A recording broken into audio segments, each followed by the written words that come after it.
Enjoy না, এটা আমাদের জন্য অনেক ডিস্টার্বিং। তো আমাদের সাপোজ টু ট্রেনিং করার কথা ছিল 5:30টায়, তো আমরা 4:30টার দিকে আমাদের মিটিং ছিল, অলরেডি আমরা রেডি হয়ে বের হয়েছিলাম। পরে কোচ আমাদের বললে ট্রেনিং আমাদের 7:30টায়।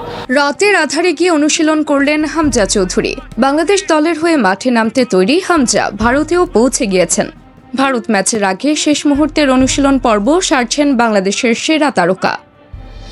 তবে দিনের ঝকঝকে আলো নয়, হামজার অনুশীলন হলো রাতে, তাও আবার অন্ধকারে। কি হয়েছিল ভারতে, বিস্তারিত জানুন প্রতিবেদনে।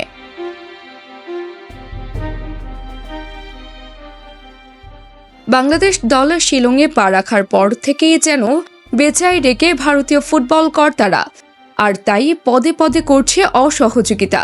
এয়ারপোর্টে বিড়ম্বনা, হোটেলে কম রুম বরাদ্দ, মাঠ নিয়ে তালবাহানা। মাঠ দিচ্ছি দিব বলে সময় ক্ষেপণ সহ নানা ধরনের সমস্যায় ফেলছে বাংলাদেশকে। উদ্দেশ্য কিন্তু একটাই, বাংলাদেশ যাতে ম্যাচটা হেরে যায়। এবার তো ভারতীয় দাদারা আরও এক ধাপ এগিয়ে গেল। দাদারা হয়তো ভুলে গিয়েছেন সম্মান দিলে সম্মান মিলে। এই ধরুন কালো গভীর রাতে হামজার অনুশীলন চলল ভারতের শিলংয়ে।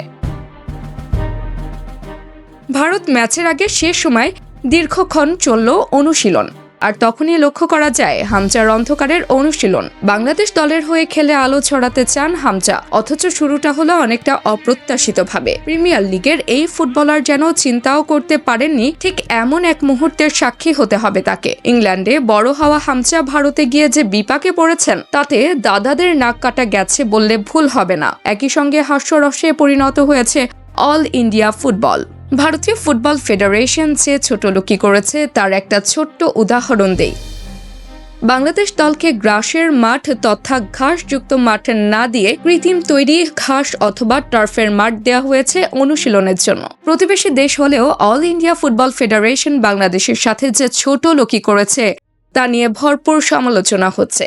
হওয়ার তো কথাই, আমন্ত্রণ জানিয়ে টাকা দিয়ে মাঠ ভাড়া দিচ্ছে তারা। অতিথিদের সেবা না দিয়ে তাদের থেকে ব্যবসা করার মানসিকতা ভারতের আর গেল না। দেশটি আয়তনে বড় হলেও মনের দিকে ছোটই রয়ে গেল। ভারতের এহেন কাণ্ডে বিব্রত বাংলাদেশের ফুটবলাররা। ঠিকঠাক মাঠ পাওয়া যাচ্ছিল না, পেলেও তাতে ঘাস নেই, মাথার উপর ফ্ল্যাট লাইটে নেই আলো। আলো আধারি খেলায় ফুটবলাররা বুঝে উঠতে পারছিলেন না কি করবেন। এমন প্রতিবন্ধকতা নিয়ে অনুশীলন সেরেছে বাংলাদেশ দল। মাঠের খেলায় হারাতে পারবে কিনা সেই ভয় থেকে বাংলাদেশ দলের সঙ্গে ছোটলোকি করেছে ভারতীয় ফুটবল ফেডারেশন। হোম অ্যাডভান্টেজের নামে হোম ইনসাল্ট করেছে সুনীল ছেত্রীর দেশ। মাঠের খেলায় ভারতে গিয়ে থাকলেও মাঠের বাইরে চুরি চামারি করে নিজেদেরকে পিছিয়ে রাখল ভারত। ভারতে গিয়ে ফুটবলারদের এমন অভিজ্ঞতা হবে তা বোধহয় কল্পনাতেও ছিল না বাংলাদেশের। তবুও প্রতিপক্ষ ভারত বলে সব সম্ভব শব্দটা মেনে নিতে হচ্ছে। তাবাসসুম হকানিকা, টিম স্পোর্টস।